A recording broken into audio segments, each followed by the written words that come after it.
3 তালাক দিয়েছে আমাকে। তার তো রাইট ছিল, যেদিন সে আমাকে 3 তালাক দিল সেদিনই তো সে আমাকে পেপারসে তালাক দিবে না? কিন্তু সে আজও পর্যন্ত পেপারসে তালাক দিচ্ছে না। সে উল্টা আমাকেই বলছে তুমি ডিভোর্স দাও, তালাক তো তুমি দিয়েছো, তাহলে আমি কেন দিব? আচ্ছা ঠিক আছে, আমি ডিভোর্স দিলাম, তুমি যেহেতু আমার কাছ থেকে ডিভোর্স চাচ্ছ, ইসলামী শরিয়াতে আমি তোমার কাছ থেকে তালাক পেয়েছি, যেহেতু আমি একজন ইসলাম মেনে চলি, একজন নারী, সেই ক্ষেত্রে সে আমাকে 3 তালাক দেওয়ার পর আমি ঠিক আছে, আমি আমার মতো, সে তার মতো। কিন্তু সে কিন্তু আমাকে কাগজ কলমে তালাক দেয়নি, ইভেন সে আমাকে কাবিননামাটাও দিচ্ছে না। আজও পর্যন্ত তার কাছ থেকে আমি কাবিননামা পাচ্ছি না। সে কাবিননামা আটকে রেখেছে।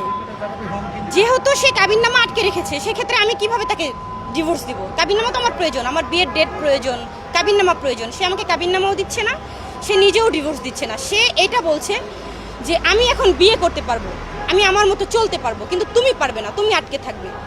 সেটাই হচ্ছে, আমি আমার মতো কাজ করতে পারছি না, আমি আমার মতো জীবন জীবিকা করতে পারছি না। আমাকে আমার স্বাধীনতা সে হরণ করছে, আমাকে সে ঘর বন্দি করে রাখছে। সে ঠিকভাবে না আমার ভরণ পোষণ দিচ্ছে, না ঠিকভাবে সে আমার খবর নিচ্ছে, আবার সে আমাকে ঘরবন্দিও করে রাখছে। সে তালাক দেওয়ার পর তার উচিত ছিল আমাকে ডিভোর্স করে দেওয়া কাগজ কলমে, কিন্তু সে সেটা করছে না। তো এর আগেও সে আমাকে নিয়ে অনেক হ্যারেস করেছে, অনেক সাইবার বুলিং করেছে। তার বিরুদ্ধে আমি অ্যাকশন নিতে চাচ্ছি, আইনগতভাবে ব্যবস্থা নিতে চাচ্ছি। এবং গতকালকে দেখেছেন সে আমাকে নিয়ে অনেক বাজে মন্তব্য করেছে, আমাকে অকথ্য ভাষায় গালি দিয়েছে।